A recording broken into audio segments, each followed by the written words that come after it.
இதான் நான். இது இல்ல, கொஞ்சம் சைட்ல திருப்புங்க. இதான் நான்.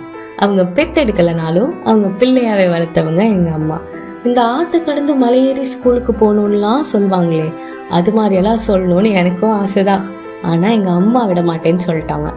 புது சைக்கிள், புது பேக், தினமும் விதவிதமா லஞ்சுன்னு நான் கேட்கறதுக்கு முன்னாடியே கொடுத்துருவாங்க எங்க அம்மா. கொஞ்சம் உடம்பு சரியில்லைனாலும் துடிச்சு போயிடுவாங்க. எனக்கு தேவையானதை எனக்கு முன்னாடியே யோசிச்சு கையில கொடுத்துருவாங்க. அப்புறம் ஸ்கூல் முடிச்சு காலேஜ் போன உடனே புது ஸ்கூட்டர், லேப்டாப்னு எங்க அம்மாவோட செல்ல பிள்ளை தானு வச்சுக்கோங்களேன். ஆனா எல்லா பொண்ணுங்க மாதிரியும் நானும் எங்க அம்மா விட்டுட்டு போற நாள் வந்துச்சு. தாலிக்கு தங்கத்தையும் கொடுத்து தாய் வீட்டு சீரையும் அவங்க ஆசீர்வாதத்தோட கொடுத்து அமிச்சாங்க. அதுக்கப்புறம் ஒரு நாள் ஒரு பிஞ்சு கை என் விரலை பிடிச்சு அம்மான்னு கூப்பிடும் போது எங்க அம்மா என் கையை பிடிச்சுக்கிட்டாங்க. பயப்படாத, அம்மா இருக்கேன்னு. இதான் என் வீடு, இவங்கதான் என் அம்மா, எங்க எல்லாரோட அம்மா எப்பவுமே.